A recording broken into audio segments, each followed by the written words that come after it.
The Smashing Machine is A24's newest blockbuster film, written and directed by the great Benny Safdie, who we know and love through movies like Uncut Gems.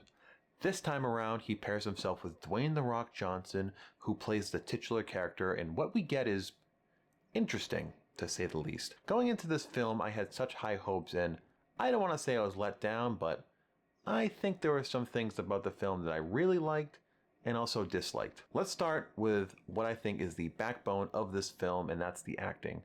Dwayne "The Rock" Johnson is able to transform himself into MMA legend Mark Kerr. What he's able to do under those prosthetics is nothing short of incredible. I think this is 100% his best acting performance he's ever given, and I would not be surprised if he is up for some sort of Oscar nominations. Guest starring with him is Emily Blunt, who plays his girlfriend, and she also knocks it out of the park. Both their performances are so natural, and I think Benny Safdie is such a great director as far as having his actors who you know them more for other kind of works, such as Adam Sandler in comedies and what he's able to do in Uncut Gems, and Dwayne Johnson, who you mostly know for these big blockbuster action films, but what he's able to do here, he strips so much back and gives you such a raw performance.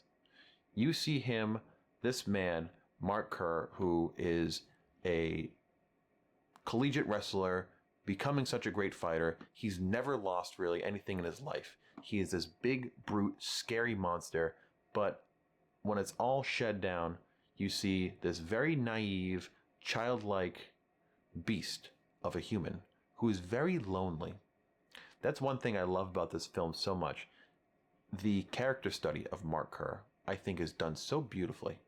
You really feel what this man's going through, and you really almost sympathize with him.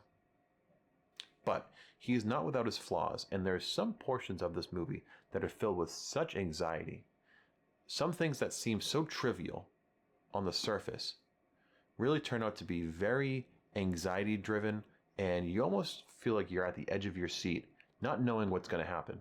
I think Benny Safdie's direction and some of the shots that he sets up are just gorgeous. This has very much a documentary style filming aspect to it, and makes sense. This is based off the Smashing Machine documentary, and you feel very grounded. You feel like you're a character in this film, and I think that he does such a great job in many of his other films in making you feel that. I wouldn't want anyone else to direct this film but Benny Safdie. I think there's a lot of beautiful shots in the film, like in particular when you're at a carnival and you see Emily Blunt's character on this ride. It's so dreamlike. This film definitely isn't perfect though. There are a lot of things that I was not the biggest fan of. The plot in this film is a little all over the place. There isn't much context given to some of the scenes you see. It feels like there's a lot of stuff that's left out of the movie that I really would have liked to have included to give that much more of a rich kind of, like I said, context to the film. Most of the time you can really put your detective cap on and piece together what's been going on, but I really don't want that in some movies. I want to follow that narrative plot line and be able to kind of live with the characters and what they're doing. When you're kind of hitting the cliff notes of what's going on in this 3-year portion of this guy's life, it really takes away some of the emotional impact of the film.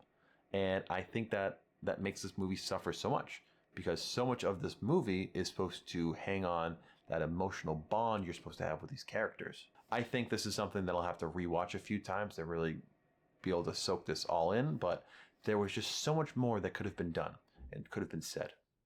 But you win some, you lose some. And that, I believe, is the main kind of point of this story. That not all of these stories have to have horrible endings, but they're not all going to have happy endings as well. Guys, this is my review of The Smashing Machine. I hope you enjoyed the video. Like I said before, if you could leave a like, maybe a comment, and I'm still begging for that subscribe, that'd be greatly appreciated. Until next time, I love you all, and I will see you on the next video.